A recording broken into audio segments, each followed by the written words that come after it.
Shalom, shalom, boa tarde. Hoje nós estamos no dia 3 de junho do ano 2021, pelo calendário gregoriano. E pelo nosso calendário judaico, hoje nós estamos no dia 23 de Sivan, do ano 5781, a contar da criação.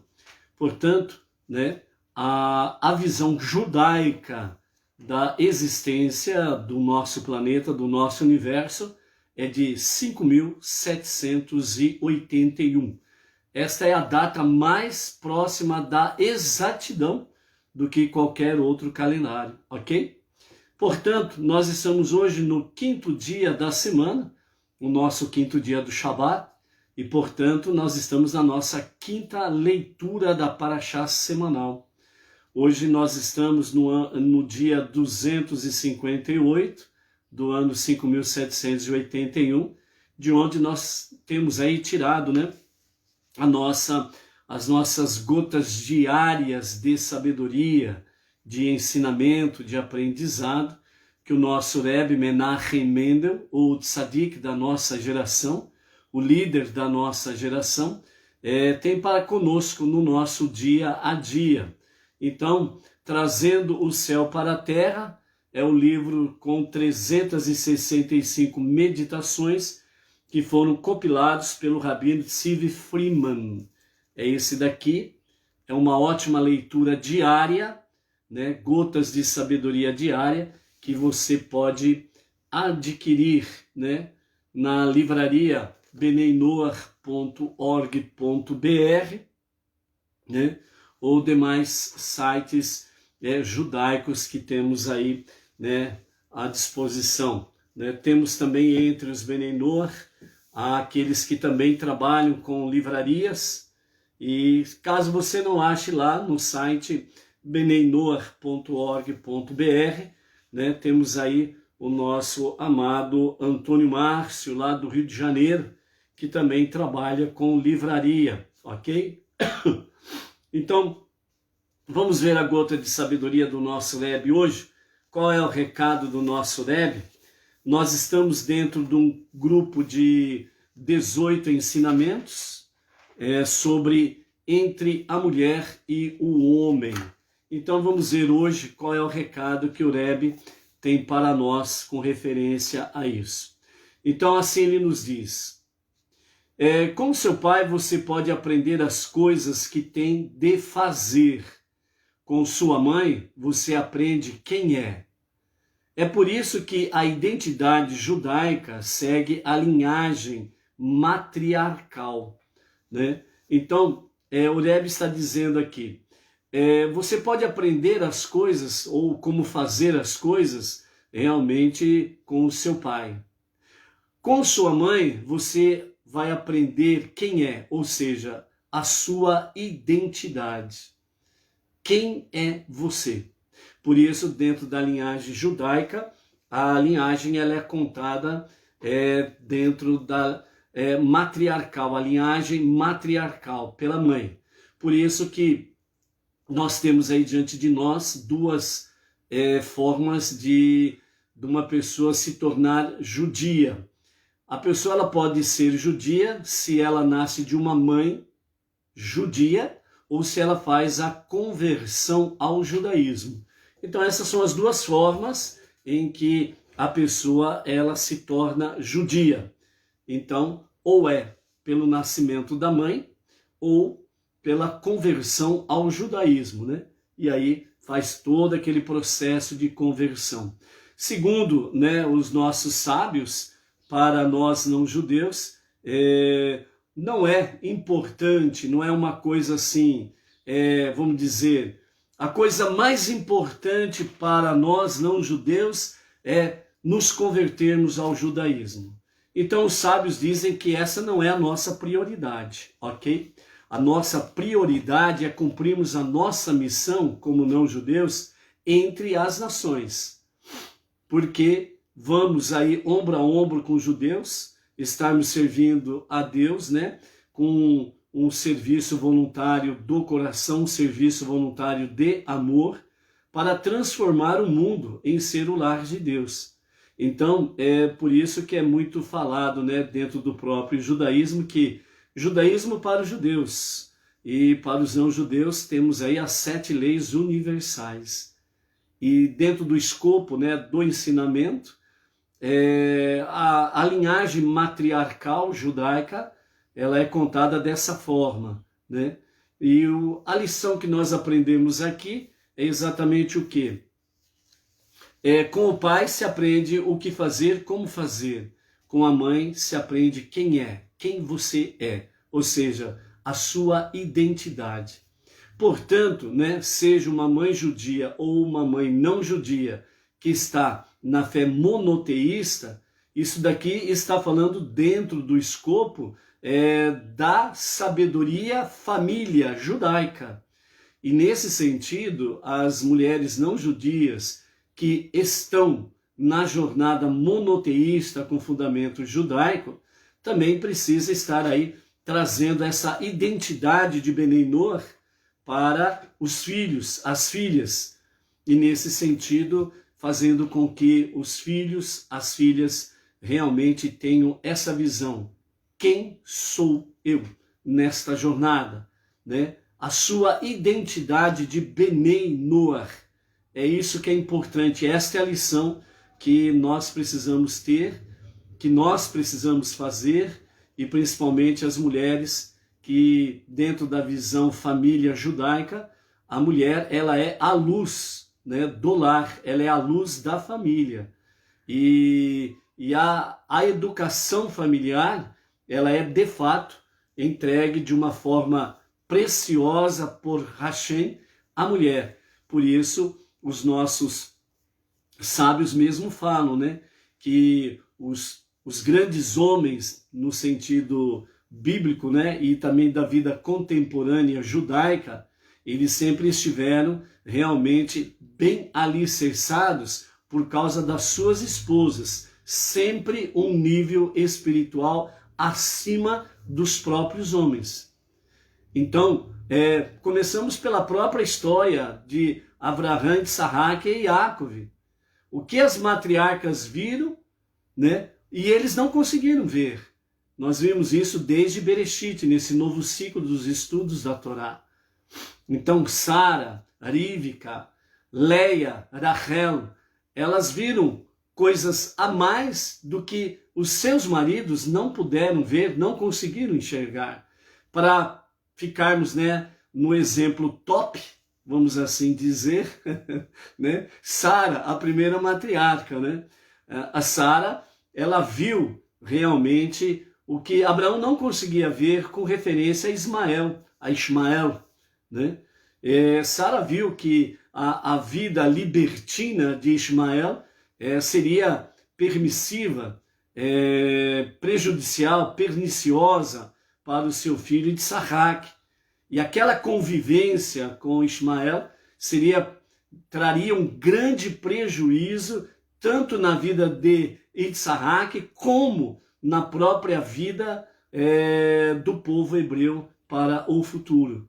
Então, Sara disse, o filho da escrava não vai herdar com o meu filho. Mande-os embora. E Abraão, né, Abraham não queria fazer, porque afinal de contas ele amava, né, o seu filho que ele teve com Agar. Mas aí ele consulta Deus e Deus diz para ele, faça como Sara lhe disse. E não se preocupe, cuidarei tanto de Agar como de Ismael.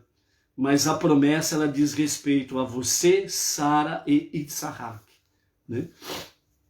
Então, nesse sentido aí, né, Sara teve uma visão a mais, tanto é que Sara, coisas maravilhosas aconteceram durante a sua vida, entre elas, por exemplo, o pão que ela fazia, né, o pão especial de Shabat, ele permanecia durante toda a semana, né, o pão que sobejava, a halá, né, permanecia a mesma, como se tivesse acabado de sair de forno de um sábado para um sétimo dia para o outro sétimo dia, né? As luzes que ela acendia permaneciam acesas durante a semana toda até fazer um novo acendimento. A nuvem da glória de Deus pairava sobre a tenda, né, de Sara, e etc. e tal. Então, realmente, as mulheres, elas têm um nível mais elevado espiritual, e tanto é que somente a mulher, ela é comparada a Deus, porque somente a mulher, ela pode criar uma vida, dar à luz a uma vida. Então, por isso é importante, sem sombra de dúvidas, que a mulher judia e a mulher Bat-Noach, ela esteja aí realmente na sua posição. Pois, sem sombra de dúvidas, como diz o nosso Rebbe Menachem Mendel, o tzadik da nossa geração, as mulheres que estão na jornada, que estão de fato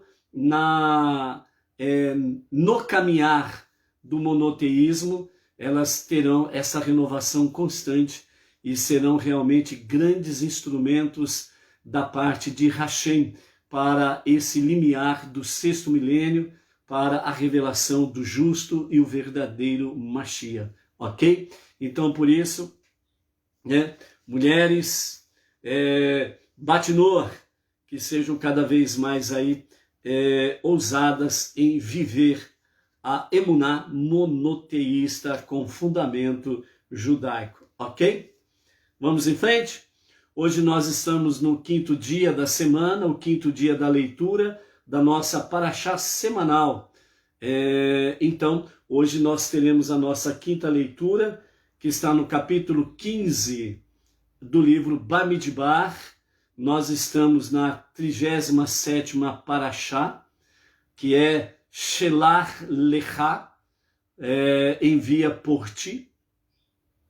E nós estamos aí no capítulo 15 do livro de Números, do verso 8 ao verso 16, ok? Quem está conosco aí nessa tarde? A Simone, Ribeirão Preto. Quem mais? A Malu, lá do Distrito Federal. A Vânia Branca, Ipatinga, Minas. Quem mais? Vamos ver aqui. Ok. Ai, meu Deus do céu. Então, né, amados, nós temos aí diante de nós a nossa quinta aliá, né? Alguém mais que vai entrando aí, né, envia para nós aí um shalom, para que a gente possa aí, sem sombra de dúvidas, estarmos aí vendo quem está conectado conosco nessa tarde aí na nossa live, ok? Baruch Hashem. Luiz Ribeiro, né, Itaquera, Grande São Paulo, Baruch Hashem. Vamos então para a nossa quinta aliá, e depois temos aí mais alguns comentários que os nossos sábios trazem para nós, para fortalecer a nossa emuná, né? Estamos aí dentro da Parashá, Shelach Lecha, que começa, né, com os 2 primeiros capítulos, 13 e 14, falando sobre os espias, os acontecimentos que envolvem os espias de forma negativa, e traz, né, através dos seus relatos, né, do seu relatório, dos 12, 10 espias trazem um relatório negativo, e acaba, né, influenciando a congregação, a comunidade israelita, e traz uma grande rebelião contra Moisés e contra Deus. E então Deus, ele realmente fala para Moshe que vai exterminar o povo e vai fazer dele, Moshe, um novo povo maior e melhor. E Moshe não aceita a proposta que Deus faz a ele, e Moshe, né, ele defende a honra realmente do próprio Deus, né? Nesse sentido, Moshe fala para Hashem, né? O que dirão as nações, o que dirá o Egito? Que o Senhor tirou o povo do Egito para matá-lo no deserto. As nações, as 70 nações, o que elas dirão quando ouvirem que o Senhor matou o povo no deserto? As 70 nações dirão, ele né, o Deus dos hebreus, não teve a capacidade de vencer aquelas 7 nações que estavam em Canaã, e dessa forma, então, ele preferiu matar o povo no deserto. Então, Moshe, ele foi defender a honra de Hashem, e dessa forma ele rejeitou. Os nossos sábios falam também, através da Torá oral, da Mishnah, do Talmud, que um outro argumento que Moshe disse foi que se 3 pés não conseguiram sustentar uma mesa, como um pé conseguirá sozinho sustentar uma mesa? Ou seja, Moshe estava dizendo que os 3 patriarcas, né, Abraham, Isaac e Jacó, se eles não conseguiram sustentar o povo dentro da mesma obediência 100%, sem falhas, sem nenhuma rebeldia, se eles não conseguiram sustentar o povo hebreu, como ele sozinho conseguiria sustentar? Esse também, segundo os sábios, foi um outro argumento que Moshe relatou para Hashem. E dessa forma, mais uma vez, ficou demonstrado a grande humildade que é Moshe. E logo em seguida, ele novamente pede para que Deus perdoe o povo e que não elimine o povo como se fosse um só homem. Então Hashem, ele dá a resposta para Moshe, que perdoa o povo pelas suas palavras, pela sua prece, e então ele diz que vocês retornarão para o deserto. Eles estavam às portas, né? Era só o Rio Jordão que estava separando eles da terra prometida. E Deus diz a Moshe, leva o povo de volta para o deserto, lá próximo do Mar de Juncos. E o povo vai voltar para o deserto, porque não estão devidamente preparados e maduros para entrar na terra prometida. Se vocês entrarem agora, os amalequitas, os canaanitas, matarão todos vocês. É necessário retornar ao deserto para que todo o povo possa ter um refinamento melhor e um amadurecimento melhor do seu caráter para poder entrar na terra prometida. E quanto aos os 10 espias, eles morreram imediatamente, eles não tiveram condições de serem perdoados, porque trouxe uma grande rebelião com todo o povo. Se os sábios, né, nos falam que quem salva uma vida salva o mundo inteiro, assim quem mata uma vida mata o mundo inteiro. E nesse sentido, aqueles 10 espias tiveram uma certa percepção nesse sentido, né? Então, por isso, os 10 espias, uma rebelião que eles provocaram, né, tiveram a princípio uma boa intenção, né, de permanecerem no deserto e não adentrar na terra prometida. Mas, todavia, eles não agiram de uma forma correta. Ou seja, devido a essa questão negativa, sem uma boa percepção, sem uma boa visão e uma percepção dentro de uma ótica adequada que convém para aqueles que eram líderes, príncipes entre o povo, os 10 espias, as suas dúvidas e coisas semelhantes, eles deveriam ter uma reunião em particular com Moshe, para poder trazer esse relatório e tirar as dúvidas com Moshe e posteriormente realmente compartilhar com o povo. Mas eles não tiveram essa atitude madura, não tiveram um bom discernimento para fazer esse relatório, trazer o relatório e fazer um relatório em particular com Moshe e Aharon. E eles fizeram em público. E eles acabaram trazendo uma grande rebelião.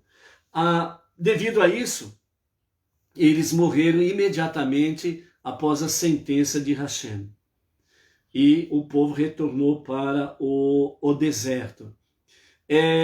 Por que os sábios falam que, a princípio, os 10 espias tinham uma boa intenção?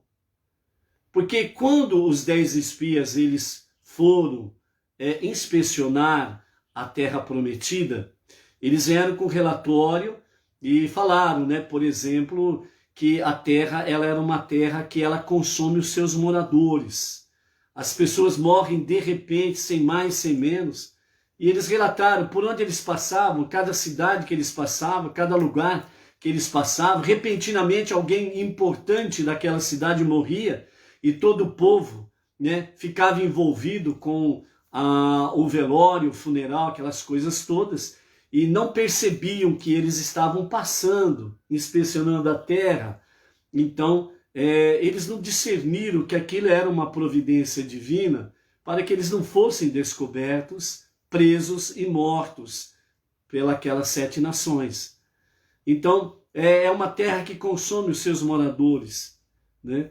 De repente, as pessoas morrem e as pessoas se envolvem lá num grande envolvimento no funeral, e a gente percebe que realmente as pessoas estão condoídas, né? Com aquela morte. Então, todos os lugares que nós passamos aconteceu isso daí, né? Então, esse relatório negativo, esse é apenas um exemplo, tem muito mais que nós vimos aí, trouxe para eles. Aí também eles entregam lá e falam, né? Eis aí o fruto da terra. Eles trouxeram lá, segundo os nossos sábios, um cacho de uva foi transportado dos 10 espias, foi transportado por 8. 8 levaram, né, aquele cacho de uva tão enorme, pesado, levaram, dos 10, 8 levaram aquele cacho de uva. Os outros 2, um levou romã e o outro levou o figo, né, que eram gigantes também. E eles disseram, né, esse é o fruto da terra. Lá tem gigantes que são imortais, que vêm da descendência de Og, o único gigante que sobreviveu ao dilúvio. Os seus descendentes são imortais, nem Deus pode com eles, porque eles são sobreviventes do dilúvio. Então, eles foram colocando as coisas de tal forma que eles decidiram que nem Deus poderia com eles e que eles não poderiam conquistar aquela terra. Então essa foi a decisão deles, e isso daí realmente foi um grande peso para eles, né? Então, dessa forma aí, eles não foram perdoados e eles morreram imediatamente. Quanto aos outros, né, que está ligado diretamente aos 600.000 que foram contados na saída do Egito, entre 20 e 60 anos, e eles, ao reclamarem, né, contra Moshe e contra Deus, eles acabaram dizendo, quem dera se nós morrêssemos no deserto, né? Porque adentrar a essa terra aí é impossível conquistá-la, e nós seremos mortos pelos gigantes. Então, Deus disse para com esses 600.000, o que vocês falaram aos meus ouvidos, eu os atenderei. Vocês, durante 40 anos, estarão andando pelo deserto, e durante 40 anos, vocês cairão no deserto. A sentença foi essa para eles. E Deus ouviu realmente Moshe, porque Moshe disse para não abatê-los como se fosse um homem só, ou seja, num instante os 600.000 seriam mortos, mas aí durante os 40 anos do deserto, eles então iriam, né, numa sequência, durante os 40 anos, esses 600.000 iam morrendo. E segundo os nossos sábios, né, da Mishnah, do Talmud, da Torá oral, eles falam que toda noite, esses 600.000 contados lá no Egito, de 20 a 60 anos de idade, todas as noites, quando eles iam dormir, eles saíam fora do acampamento. Eles abriam uma cova e eles deitavam dentro daquela cova. No dia seguinte, quem acordava, levantava, saía da cova, juntava-se com a sua família e eles seguiam viagem. E aqueles que não levantavam, era só jogar a terra por cima e dessa forma ali ficavam os seus corpos no deserto, certo? Qual foi a boa intenção, a princípio, que eles tiveram, os 10 espias? que quando eles perceberam que ao adentrar na terra prometida, eles então teriam que trabalhar para poder ter o seu sustento, porque o maná não mais existiria. Então eles sabiam que a partir do momento que eles adentrassem a terra prometida, a maná não viria mais, não cairia mais do céu. Também eles perceberam que, além de ter que trabalhar, as nuvens de glória, de proteção de Hashem, não estariam mais com eles, assim como também eles estariam à mercê do sol escaldante do dia a dia, e o sol realmente estaria aí trazendo para eles certas sequelas, né? A exposição ao sol, porque eles teriam que trabalhar no campo, e ao trabalhar no campo, eles estariam à mercê do sol, né? Então as nuvens da glória não estariam mais ali protegendo-os durante o dia, o sol escaldante do deserto, e como dizem os nossos sábios, né, o primeiro aparelho, né, o primeiro aparelho de ar-condicionado foi feito naquela época, as nuvens da glória de Hashem. O primeiro aparelho de ar-condicionado eram as nuvens da glória de Hashem, porque as nuvens cobriam o povo do sol e sempre tinha aquele clima agradável, aromatizado, né? E devidamente umidificado, e então foi o primeiro aparelho de ar-condicionado, podemos assim dizer, ok? E depois à noite tinha a nuvem, né, as colunas de fogo para aquecê-los do frio do deserto à noite, e também eles sabiam que não teriam mais estas coisas como outras tantas, né? A rocha não daria mais aquele rio de água cristalina, e assim sucessivamente. Então eles sabiam que eles tinham que tomar posse da terra, e eles teriam que labutar a terra para ter o sustento. E eles diziam, na visão deles, que era melhor ficar no deserto, né, longe de tudo e de todos, onde eles teriam, né, 24 horas por dia, sempre à disposição para estudar a Torá. Resumidamente, nesse sentido. Eles não compreenderam que, desde a criação, o alvo principal de Deus é transformar esse mundo para ser o lar de Deus. E ele precisa realmente que as pessoas estejam envolvidas umas com as outras, nações com as nações. E era preciso que realmente houvesse esse intercâmbio, esse relacionamento, essa harmonia entre as pessoas, entre as nações, para que o mundo seja transformado no lar de Deus. Ou seja, Deus ele estava mostrando desde o princípio que o mundo físico que nós habitamos, ele precisa ser elevado, né? Elevado para ter uma comunhão com a Shekhinah, um equilíbrio com a Shekhinah, a presença divina, para o mundo ser transformado no lar de Deus. Eles não compreenderam isso, eles queriam uma vida como de ermitões, e isso não completa o plano de Deus. Por isso que a nossa missão suprema é transformar o mundo para ser o lar de Deus. Por isso nós estamos aí envolvidos com a nossa vida secular, mas essa vida secular não pode nos separar da Torá e das 7 leis universais.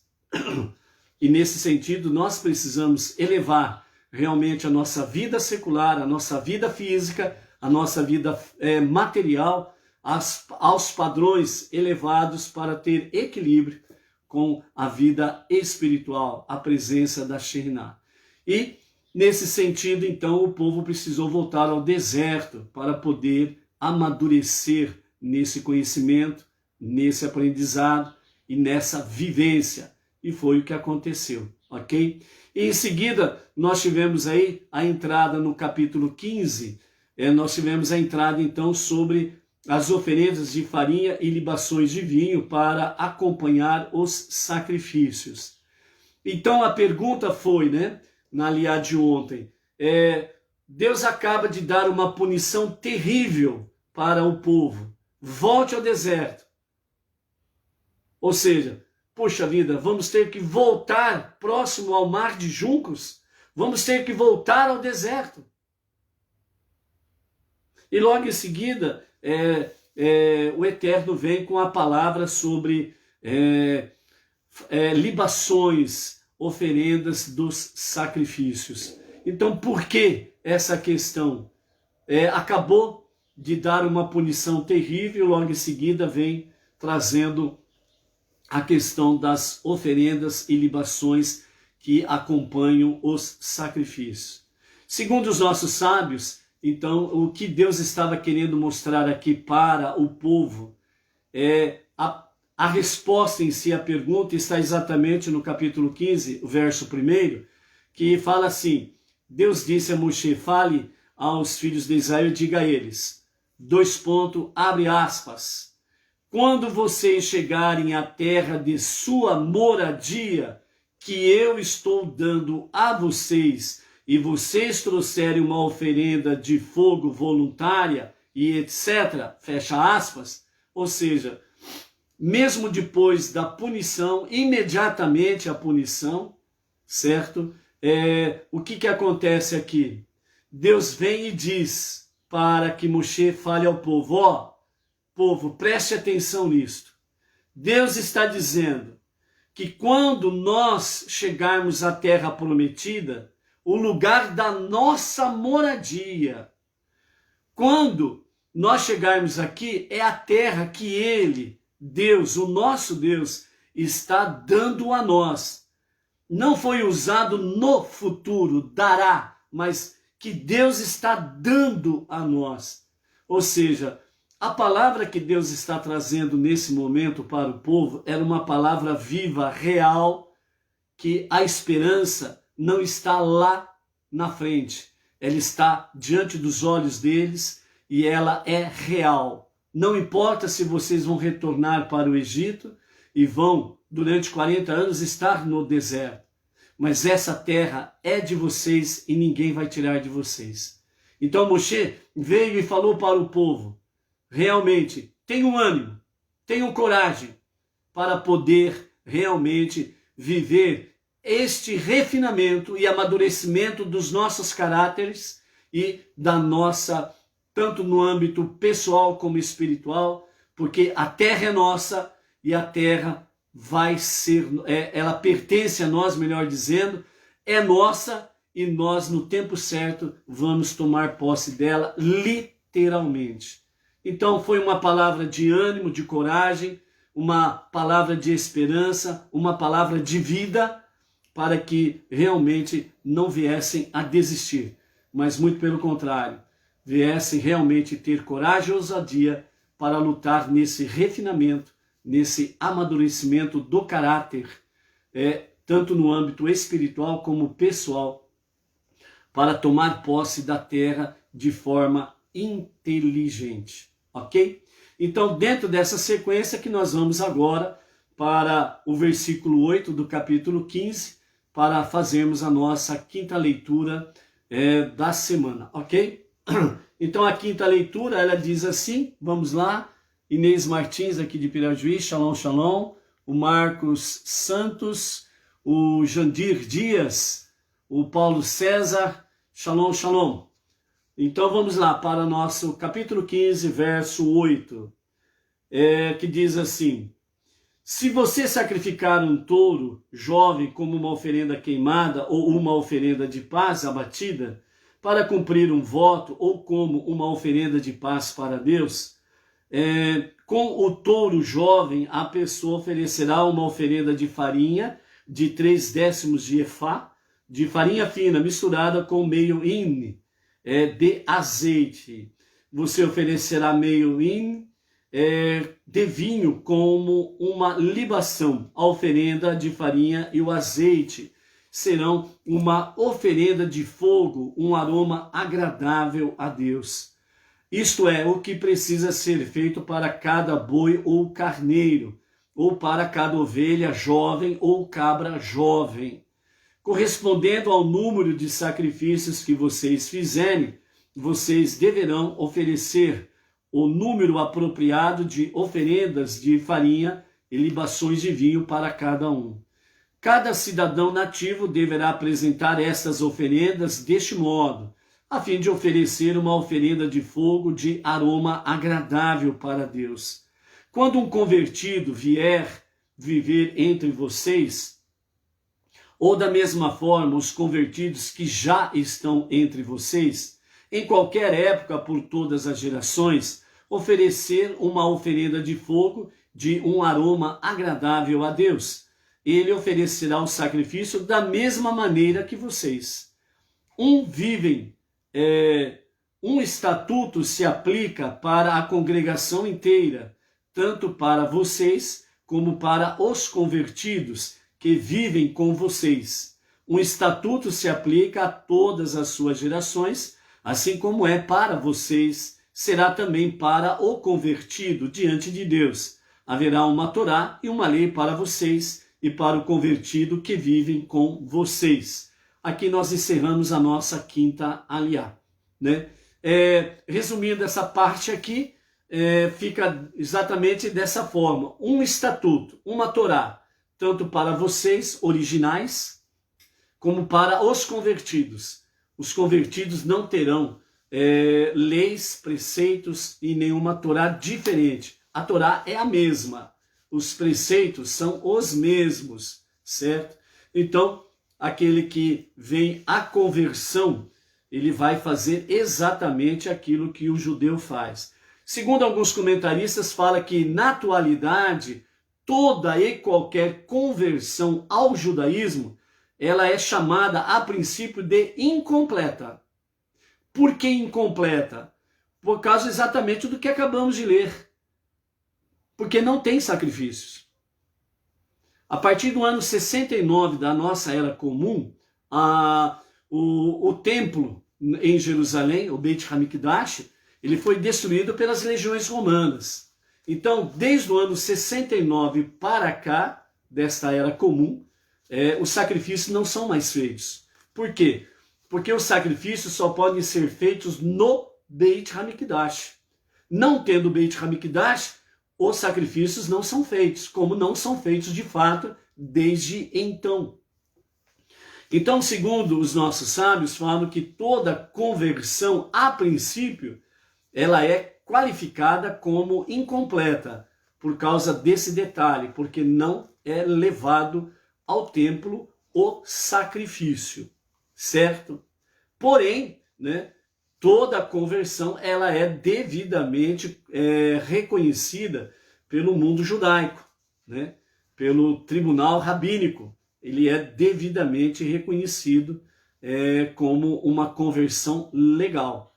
Então, diante dos parâmetros, né, do tribunal rabínico, vamos assim dizer, né, que os rabinos mais antigos, né, que têm a responsabilidade ali em Jerusalém e nos Estados Unidos, né, esse conselho de rabinos, eles reconhecem tranquilamente as conversões feitas de forma adequada, ok?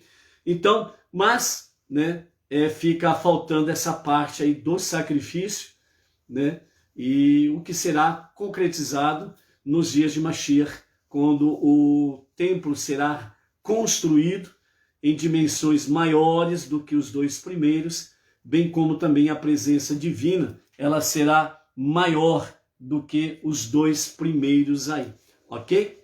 Então, nesse sentido aí. Porém, não podemos esquecer que, né, os nossos sábios, né, entre eles Maimônides, fala de uma forma bem clara para os não-judeus, que abraçam a fé monoteísta, estudam a Torá e as 7 leis universais, eles são comparados ao Kohen Gadol, ao sumo sacerdote. Um judeu não é comparado ao Kohen Gadol, mas um não-judeu que realmente abraça a fé monoteísta, com fundamento judaico, se envolve com o estudo da Torá e com as 7 leis universais, ele é considerado como o Kohen Gadol, o sumo sacerdote.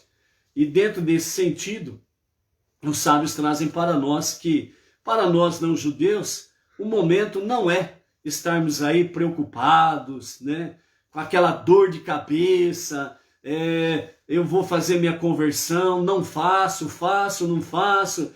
Como que fica isso, né? Fica que nem aquela questão, né? Balança, mas não cai, né? Vou, não vou, fico, não fico, né? Então, os sábios falam que um momento não é para isso daqui. Por quê? Porque para nós não judeus, nós temos uma grande missão e maravilhosa missão entre os não judeus. As nações, elas dependem de nós.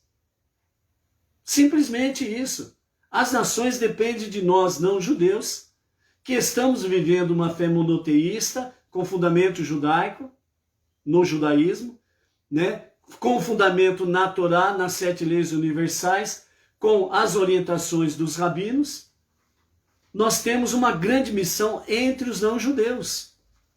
Então, para servir a Deus, como devemos servir a Deus, você não precisa se converter ao judaísmo. Simplesmente isso daí.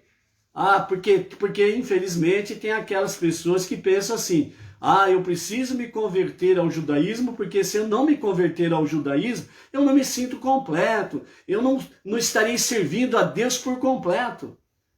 Você só não serve Deus por completo se você não quiser. Simplesmente isso. Nada, o que te garante, se você fizer conversão ao judaísmo, que você vai servir a Deus por completo? Se você não consegue viver agora, servir a Deus agora por completo. Qual que é a garantia que você tem? Se o pouco que te lhe é pedido, você não vive. São 613 mandamentos para os judeus, 7 leis universais para os não judeus. Se você não consegue viver as 7 leis universais, quem te garante que você vai estar ali, né, dentro dos 613 mandamentos? Então a questão é o momento. Qual é o momento? O momento é este. Você é um Benenor. Você está vivendo uma fé monoteísta, com fundamento judaico. Você tem direção, liderança, direção e orientação de um rabino. Ponto. Você está no caminho certo.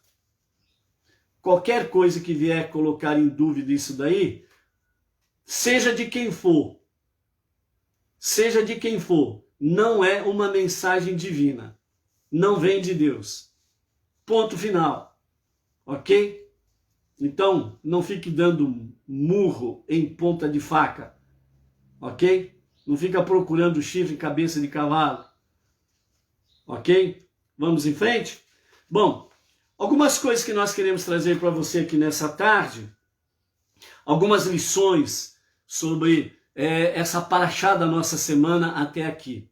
O nosso Rebbe Menachem Mendel, né, ele nos fala da seguinte forma, com referência àquilo que nós estamos aprendendo até neste 5º dia da nossa paraxá semanal. Então o nosso Rebbe, ele diz assim, quando Moshe Rabbeinu, ele consultou a Deus se devia mandar os meraglim,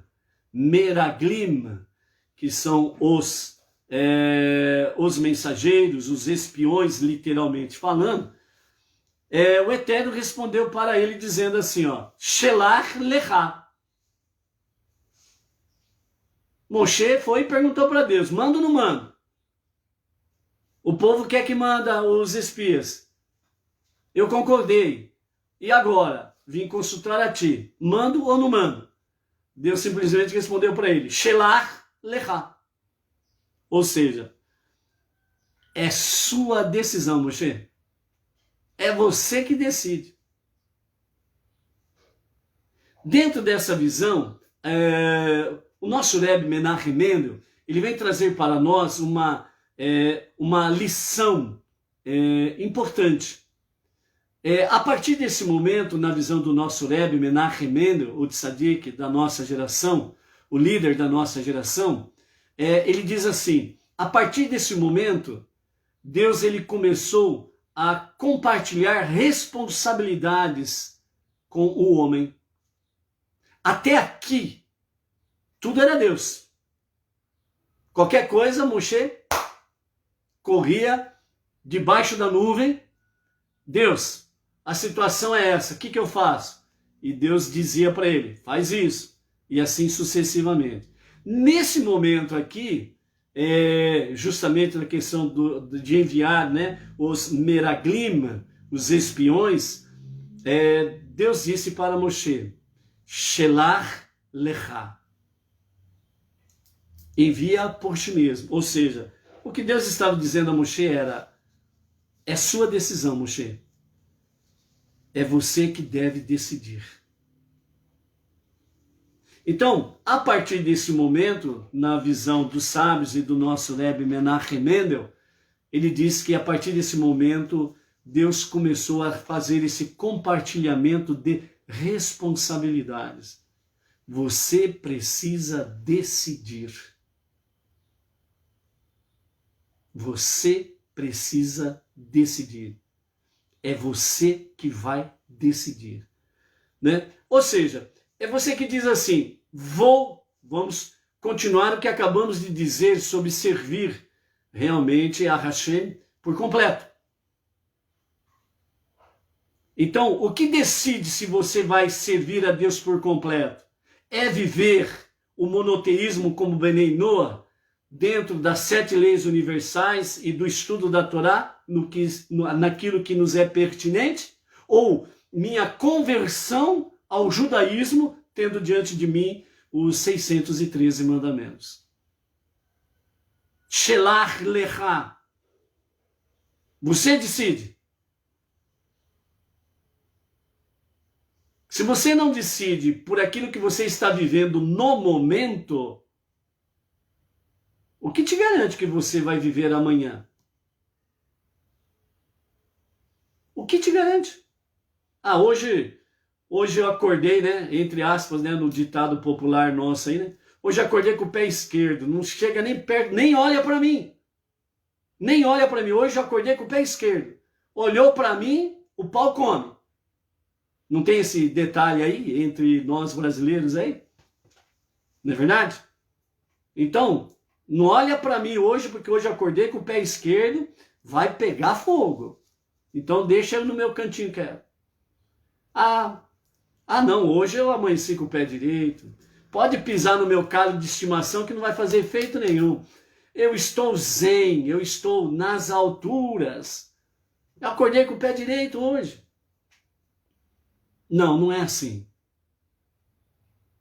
Não pode ser assim. Hoje eu quero viver como um Benei Noah. Oh, Baruch Hashem. Aí amanhã você acorda e fala, não, hoje eu quero viver como um judeu, eu preciso me converter ao judaísmo. Baruch Hashem. Mas aí vem o outro dia e fala, não, peraí. Hoje eu quero ser um Benei Noah. Então fica que nem uma gangorra, né? Brum, brum, brum, brum. E qual que é a visão que Deus tem para nós? Equilíbrio. Qual é o aprendizado que o Rebbe nos trouxe para hoje sobre a questão entre o pai e a mãe? O pai ensina aquilo que você deve fazer e como fazer. Não é isso? E a mãe, ela ensina qual é a sua identidade. Qual é a sua identidade?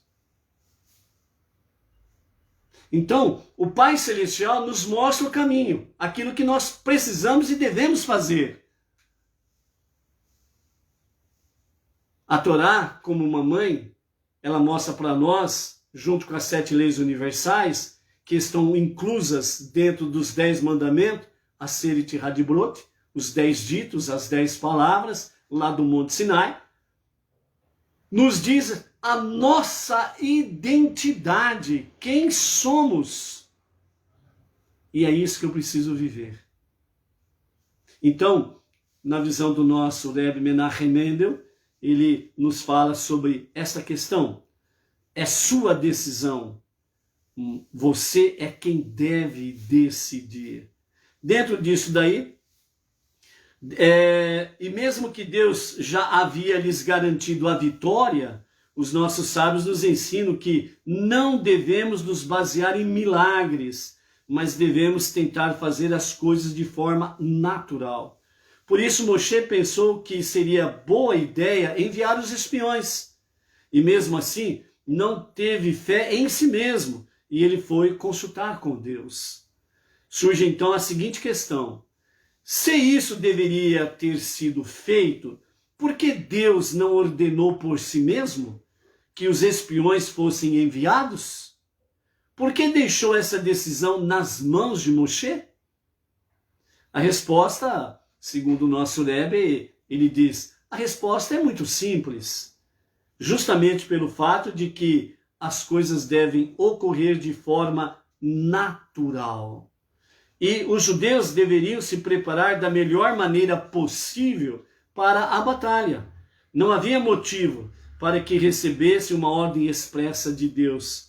Mas ainda, ele, o Eterno, queria que as coisas fossem feitas por própria iniciativa, naturalmente, sem a sua intervenção. Esta é a importante lição para nós. Assim como os judeus foram ordenados a conquistar a terra de Israel após o êxodo do Egito, nós também temos uma missão parecida, porém, ela é de ordem espiritual. Fomos incumbidos de conquistar a terra, as coisas físicas nela presentes, elevá-las, utilizá-las no serviço de Deus. É importante ter um líder e consultá-lo, não resta dúvidas. Às vezes esperamos que ele esteja sempre lá para nos explicar o que deve ser feito. Que um Moshe Rabbeinu, entre aspas, nos diga exatamente para onde devemos ir, o que devemos fazer e falar. Por isso, cada um deve avaliar quais são as suas melhores oportunidades de cumprir a vontade de Deus e aproveitá-las. Entretanto, sempre devemos lembrar do que aconteceu com os espiões. A tarefa deles era averiguar a melhor maneira de entrar na terra, e não se deveriam ou não entrar. Então, nós precisamos sempre avaliar as coisas, certo? É importante nós termos liderança, uma comunidade, um povo que não tem liderança é que nem boi desembestado, que nem uma boiada desembestada. Ninguém segura. Porque aí cada um quer fazer o que bem entende, cada um quer voltar aos tempos do dilúvio e aos tempos de Sodoma e Gomorra. Ou seja, o que der na telha eu faço. Não tem liderança, não tem fundamento. Então cada um faz o que der na sua telha. Então é que nem uma boiada desembestada. Não dá certo. Então, por isso, o nosso Rebbe, ele diz, é importante nós termos liderança. E por isso nós temos a nossa liderança, o nosso Rav, o nosso Rabino, Yaakov Gerenstad. Ok? Então, nós estamos seguindo as orientações do nosso Rabino. Os instrumentos de estudos que são pertinentes a nós, ele nos dá a orientação para aquilo que nós devemos ler, estudar, aonde que nós devemos fazer as nossas pesquisas de estudos. Quando vamos para o estudo da Torá, sempre estarmos atentos, principalmente os emissários, estarem atentos àquilo que é 100% para judeus, aquilo que é 100% para os não-judeus.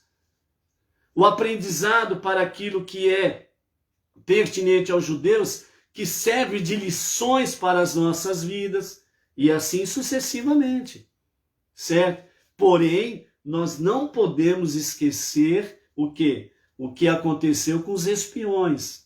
A lição é, a tarefa deles era averiguar a melhor maneira de entrar na terra. Eles não poderiam decidir se deveriam ou não entrar. Porque quando eles trazem um relatório, quando eles trazem a prestação de contas, Se eles ficam só nisso, quem vai falar as conclusões é exatamente aquilo que Deus orientou Moshe. E Moshe ia orientar o povo. Mas quando eles trouxeram o relatório, eles vieram com a conclusão da cabeça deles. Eles vieram com a conclusão deles, a interpretação pessoal deles, sem o fundamento da Torá e de Moshe. Então eles fizeram o relatório e concluíram dizendo: não temos como tomar posse desta terra. Eles são mais fortes e nós não temos condições de vencê-los. Ponto. Essa conclusão foi a sentença fatal para eles.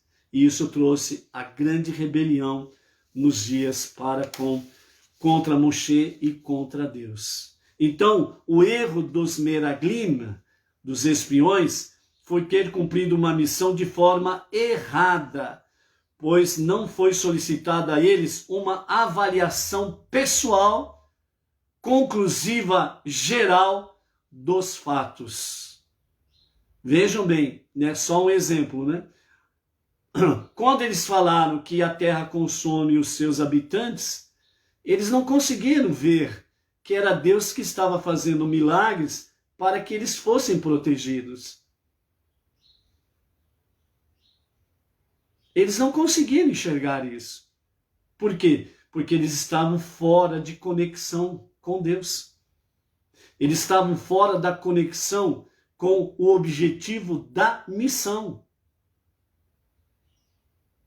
Por isso que Moshe, quando ele abençoou Oxéia, acrescentando um Iud no nome de Oxéia, e o nome dele foi mudado para Yehoshua, popularmente conhecido como Josué, certo?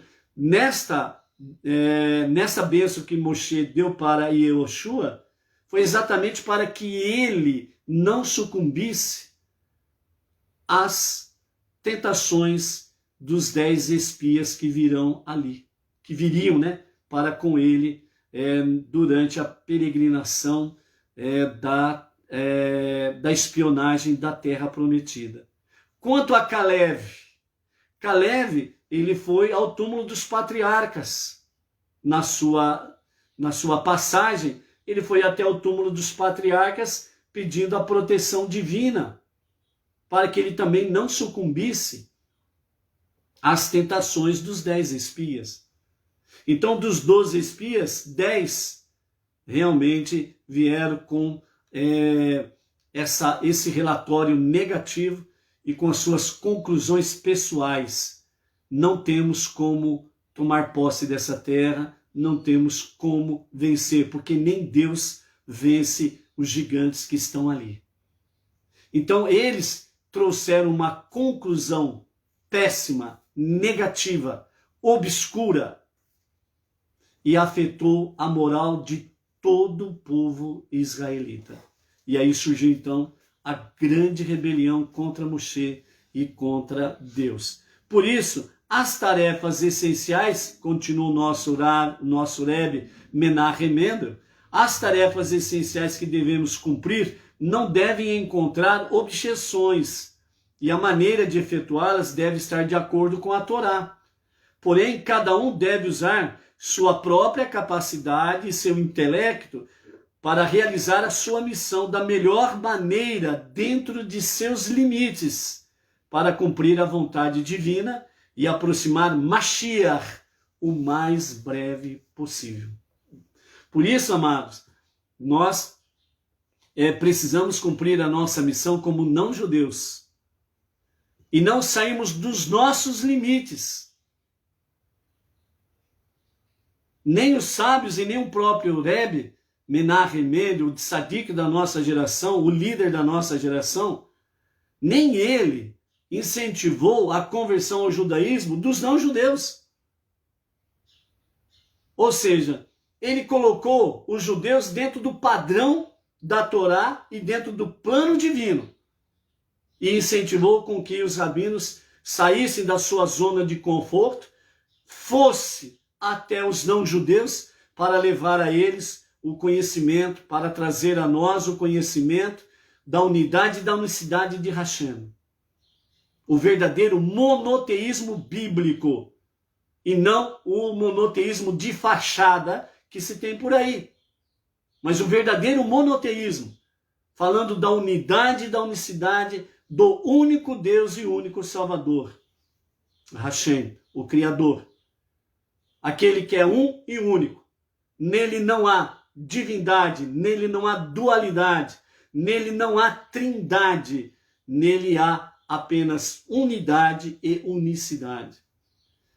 Levar ao conhecimento das nações que o único e o verdadeiro Deus, ele não nasceu e nem morreu. Ele não nasceu numa manjedoura, muito menos numa estrebaria. Que ele é incorpóreo, ele não pode se materializar em uma forma humana, porque ele é a fonte inesgotável, infinita de energia e de luz. Nada neste universo pode comportar a presença divina como ele o é. Por isso, nós temos a sua Shekhinah, a presença divina, que vem através dos 10 filtros da Sefirot, as 10 emanações de Deus, que começa no topo, que é Keter, coroa, até vindo pelos demais filtros e concluindo em Malhut, o reino, que é esse mundo inferior que nós habitamos. Esse é o nosso Deus. Aquele que é insofre, o infinito. E é exatamente isso que realmente os sábios, a Torá e o próprio Deus, ele tem mandado com que realmente isso seja anunciado entre as nações, a crença verdadeira no único Deus que existe.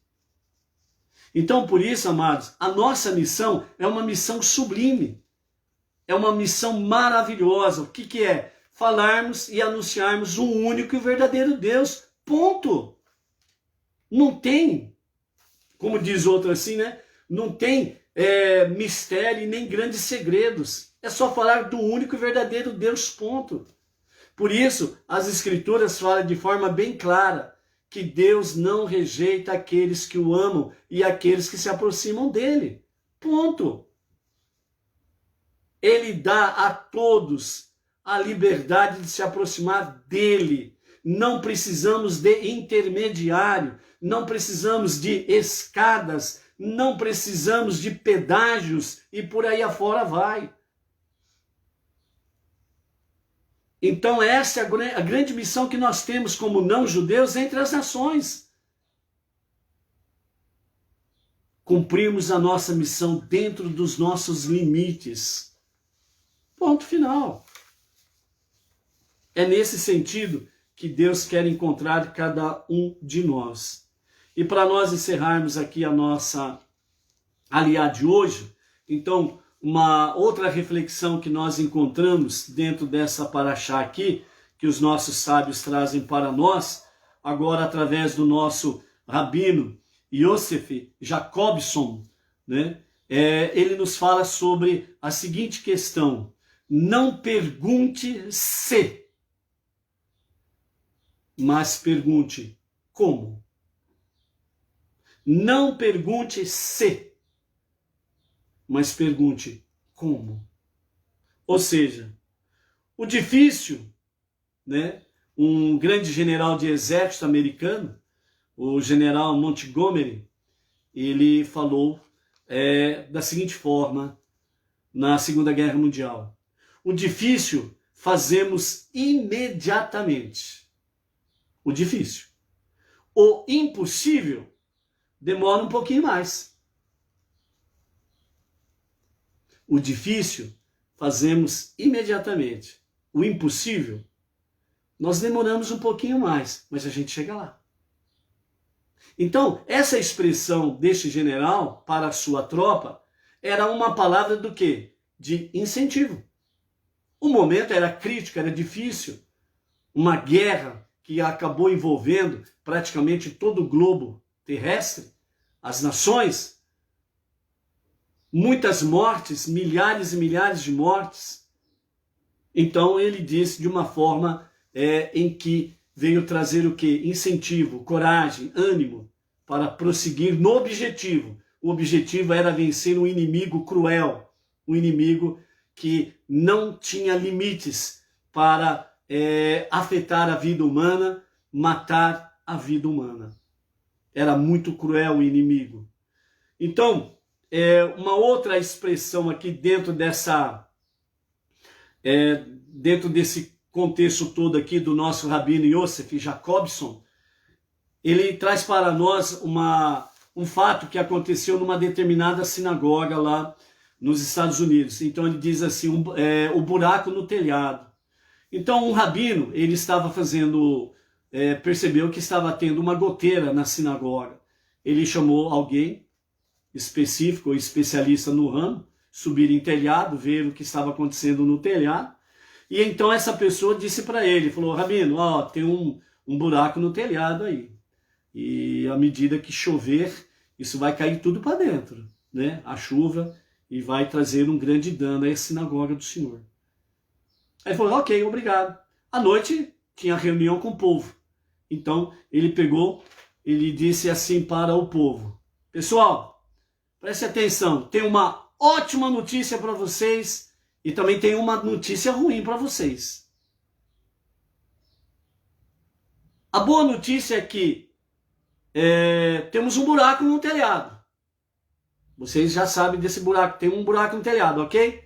A boa notícia é que temos o dinheiro para consertar o estrago.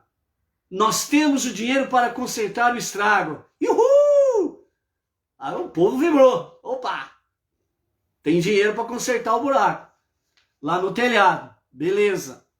Mas aí, rabino, qual que é a má notícia? Ele falou, então, a má notícia é o seguinte, o dinheiro está no bolso de vocês. Essa é a má notícia. O dinheiro está no bolso de vocês. Parece que vocês têm escorpiões no bolso, não querem pôr a mão no bolso. Dinheiro tem, mas vocês não querem tirar o dinheiro do bolso. Então essa é a realidade. Ok? Ou seja, todos precisam se envolver de todas as formas. Ok? Então quem tem dinheiro no bolso, então enfia a mão no dinheiro no bolso.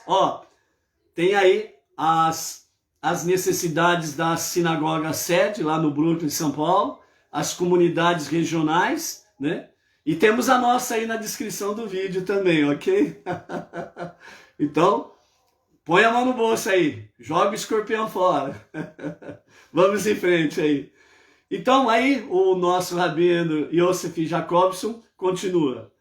A porção dessa semana narra a história de 12 homens que foram enviados por Moshe do deserto para irem e inspecionarem a terra prometida. O objetivo da viagem era preparar o povo judeu para a subsequente conquista e colonização da terra. Ao despachar os espiões em sua missão, Moshe presenteou-os com uma lista de perguntas que precisavam responder.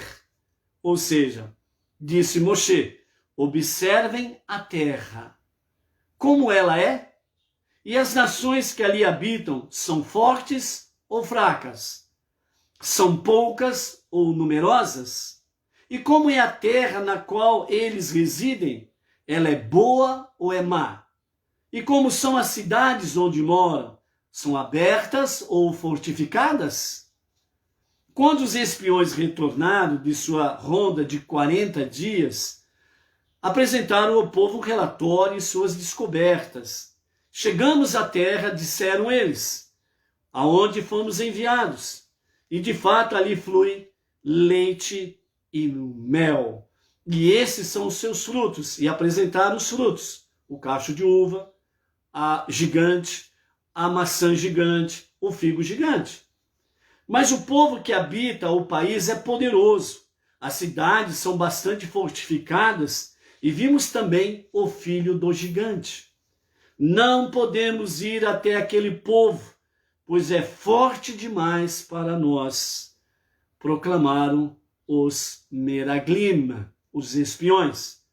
O relatório que os espiões trouxeram de volta desmoralizaram a nação judaica e acabou com sua motivação para entrar na terra prometida.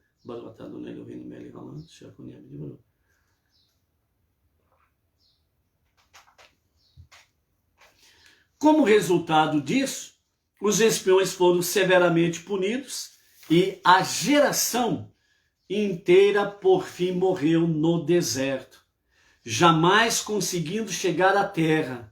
Somente 30 anos depois, no ano 1276 antes da Era Comum, os filhos e netos dessa geração cruzaram as fronteiras de Israel e estabeleceram a terra prometida. O rabino Yosef Jacobson, ele pergunta: matar o mensageiro? Uma das muitas questões levantadas por comentaristas bíblicos diz respeito à razão para os espiões receberem o castigo. Moshe deu-lhes uma lista detalhada de perguntas sobre a terra. Ele os instruiu a fazerem suas próprias observações sobre o que estaria à espera do povo em sua chegada. Isso é exatamente o que fizeram os espiões. Voltaram com uma resposta a todas as perguntas de Moshe. Relataram aquilo que entenderam como sendo realidade da situação. Se Moshe esperava que eles encobrissem suas observações, que a terra era habitada por homens poderosos e suas cidades eram grandemente fortificadas, em primeiro lugar, ele jamais deveria tê-los enviado. Se porventura Moshe pensasse que eles deveriam esconder a verdade. Obviamente, Moshe não passou isso pela sua mente. Porque os homens foram responsabilizados por relatarem aquilo que tinham visto? A resposta é que os espiões tivessem simplesmente relatado ao povo a realidade da situação como eles a viram, tudo estaria perfeitamente bem. Porém, eles fizeram mais que isso. Usaram as dificuldades observadas como um incentivo para apresentar a opção de renderem-se e capitularem face à crise. Se os espiões tivessem voltado e dito: amigos, vimos um povo poderoso e cidades bem protegidas na terra.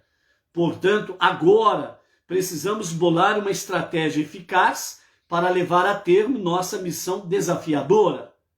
Se eles tivessem dito isto ou algo semelhante, eles teriam então cumprido de forma plena aquilo que foi estabelecido para eles.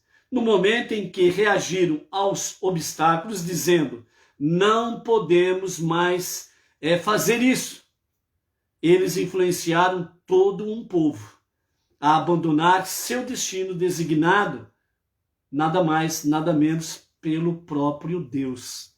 Ou seja, Deus tinha determinado lá no Egito que a terra prometida é deles. Era do povo israelita. Foi a promessa que Deus fez lá no Egito.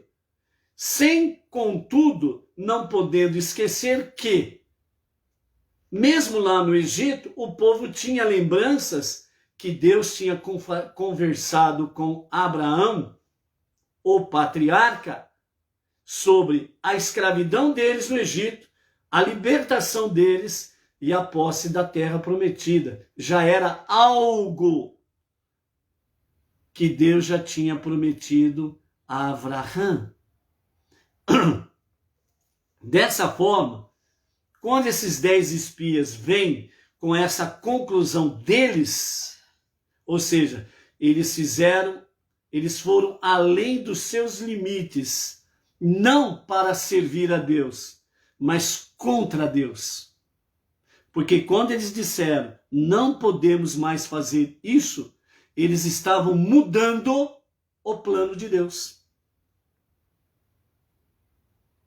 Então, quando nós servimos a Deus, nós não podemos ir além dos nossos limites, daquilo que foi estabelecido fundamentado na Torá. Abrindo um parênteses aqui, só para confirmarmos o que estamos falando desde o princípio. Para nós não judeus, o que Deus tem confiado a nós é para nós cumprirmos. Não precisamos ir além dos nossos limites. No caso específico, eu não preciso me converter ao judaísmo para obedecer a Deus, servir a Deus, transformar este mundo para ser o lar de Deus. Eu posso fazê-lo como um Benei Noach. Entendeu? Fecha o parênteses. Então, se esses espiões, e aqui nós temos no dia de hoje a própria palavra do nosso Rebbe, Menachem Mendel, para que nós não esqueçamos os que os espiões fizeram. Não esqueçamos as punições que os espiões tiveram. E aqui nós estamos tendo a confirmação, através do rabino Yosef Jacobson, certo?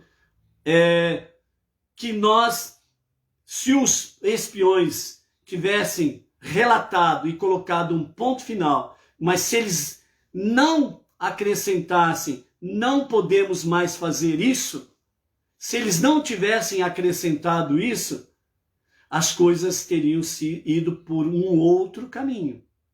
Mas quando os espiões acrescentaram, não podemos mais fazer isso, além deles influenciarem negativo o povo, eles estavam dizendo, Deus mudou o plano. Deus não quer mais que nós venhamos tomar posse da terra prometida. A terra prometida não é para nós. Deus vai colocar um outro povo lá. Por isso a punição dos 10 espiões foi imediata. Quando Deus conversou com Moshe e decidiu que voltariam para o deserto e aquela geração pereceria no deserto, os 10 espiões morreram imediatamente. Porque aí eles blasfemaram contra Deus, eles cometeram idolatria contra Deus, porque eles se autodenominaram acima do próprio Deus, entendeu? E por aí afora vai. E de forma negativa influenciou um povo inteiro a se rebelar contra Moshe e contra Deus. Continuando, os espiões são condenados na tradição judaica por substituírem o como faremos isso por podemos fazer isso. Então eles mudaram a ótica da questão, eles mudaram a visão da questão da terra prometida. Ou seja, a condenação deles foi porque eles mudaram como faremos isso por colocaram no lugar. Podemos fazer isso? Por isso que eles disseram, não poderemos mais fazer isso. Sendo que eles deveriam estar dentro do campo. Como faremos isso? Então, não pergunte se. Não. Se podemos fazer isso? Não, não podemos fazer isso. Além deles trazerem a pergunta de forma subliminar, eles responderam a pergunta imediatamente. Não podemos mais fazer isso. E dessa forma, então, a questão é como faremos isso? Então, a situação para nós, Benei Noach, a pergunta é como faremos isso? O quê? O que é que Deus quer de nós? Que nós venhamos transformar o mundo para ser o lar de Deus. É a nossa missão suprema. Essa é a nossa missão suprema. Ombro a ombro com os judeus, para transformar este mundo no lar de Deus. Esse é o nosso objetivo supremo. É para isso que nós estamos aqui. Entrando num nível mais profundo e elevado, Deus A nossa alma que é divina, que foi criada pelo soberano, pelo Criador, essa alma divina que ele ele formou de cada um de nós, que ele criou de cada um de nós e mandou habitar nesse corpo que nós habitamos aqui, que nós estamos aqui nesse mundo inferior. A finalidade de Deus enviar esta alma divina para habitar essa carcaça que nós somos é para que nós venhamos cumprir essa missão sublime, essa missão suprema, fazermos com que o mundo seja transformado no lar de Deus. Por isso que Deus precisa de cada um de nós não-judeus entre as nações, para que mais e mais possamos, entre as nações, entre os não-judeus, trazermos o conhecimento da unidade e da unicidade de Hashem, cumprindo as 7 leis universais alicerçados na Torá, para estarmos aí abreviando, né, a revelação, os dias, né, para a revelação do justo e o verdadeiro Mashiach. Então, cada um de nós tem um campo de ação na vida que precisa ser conquistado, um espaço que precisa ser transformado em terra santa. Alguns de nós precisamos lutar contra o medo, contra a tentação, contra o vício ou contra a vergonha.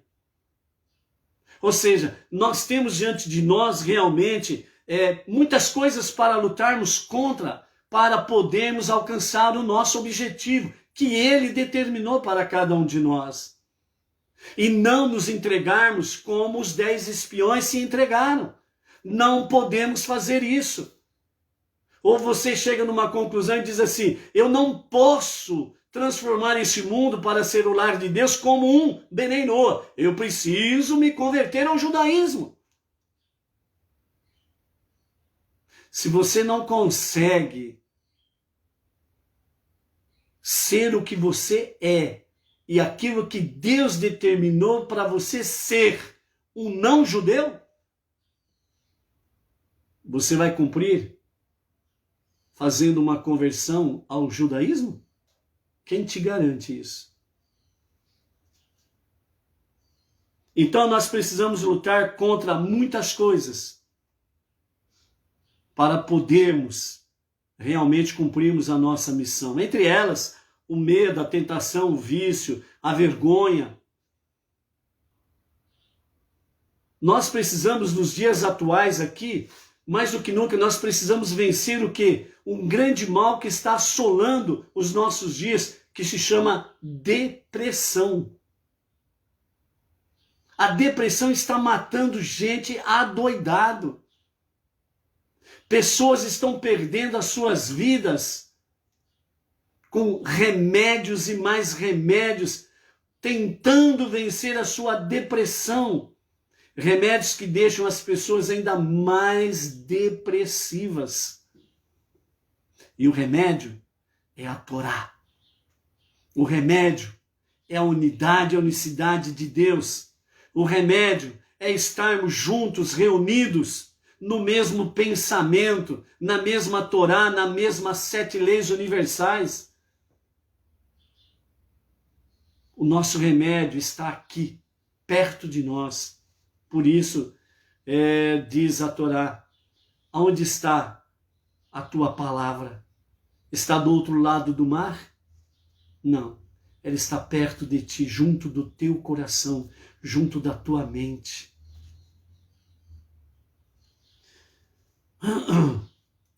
Como os desafios colocados no caminho da recuperação, às vezes eles são assustadores.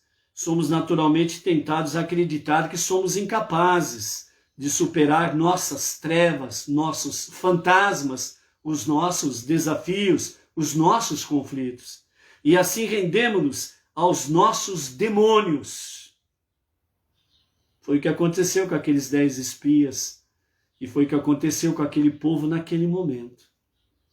Embora esse sentimento seja compreensível, é um triste engano que deve ser combatido tenazmente, pois ele nos roubou a oportunidade de liberar nossa alma e chegar à nossa terra prometida pessoal. Ou seja, realmente esses medos, fantasmas e companhias limitadas não podem tirar realmente a compreensão da nossa oportunidade de chegarmos à nossa terra prometida.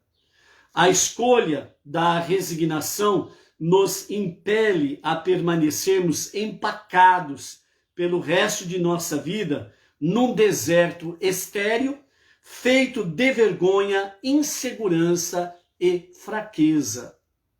Nós não podemos permitir que as nossas vidas estejam nesse deserto estéril. Nesse deserto estéril feito de vergonha. Eu não tenho vergonha de ser um não-judeu. Eu não tenho vergonha de ser um Benei Noach. Eu não tenho vergonha de servir a Deus com as 7 leis universais. Ponto. Um deserto estéril da insegurança. Estou ou não estou servindo a Deus? Será que é, será que não é? Você não pode permitir que a sua vida seja um deserto estéril de vergonha, de insegurança. Você não pode permitir que seja um deserto estéril de fraquezas. Graças te dou, Hashem, por ser quem eu sou, porque tu me formaste assim. Esta é a vida que tu me deste. Sou grato a ti, Hashem. Ajuda-me, fortalece-me para eu cumprir a minha missão. Nós não podemos cumpri-la sozinhos. Por isso, a Ele é o nosso clamor, a Ele é a nossa prece. Ele tem vários instrumentos que Ele tem colocado para nos auxiliar, entre eles a nossa liderança rabínica. Entre eles, os emissários regionais. Então, nós não podemos permitir que a nossa vida seja um deserto estéril da vergonha, insegurança e fraqueza. Não permita, entre aspas, que os 10 espiões venham te assombrar. Não permita. A questão jamais deveria ser: posso fazê-lo? Os recursos para reparar o buraco em nosso teto da nossa sinagoga estão sempre presentes.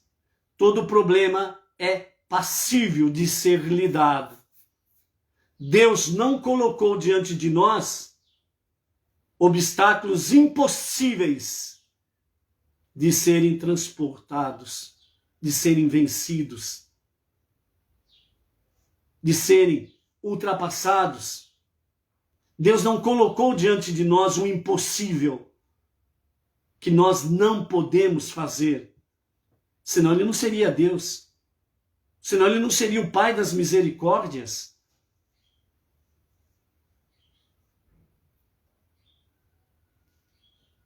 As coisas difíceis fazemos imediatamente. As impossíveis demoramos um pouquinho mais. Lembram do pensamento inicial do general Montgomery? Então, a pergunta ela não deve ser posso fazer, mas a pergunta ela tem que ser feita. E é a única e verdadeira pergunta que nós temos que ter diante de nós. Como faço isso? Como faço isso? Essa precisa ser a nossa pergunta. Então, por isso, amados, seja forte, seja luz, seja resistente aos fantasmas, aos demônios que podem trazer a vergonha, a insegurança e a fraqueza. Como posso fazer isso? Que seja a nossa pergunta constante, mas sempre em frente. Não estacionados e muito menos voltar atrás. Uma boa reflexão sobre tudo isso até aqui. Com a graça de Hashem, amanhã que Ele nos conceda novas coisas para aprendermos. Shalom, shalom. Até amanhã.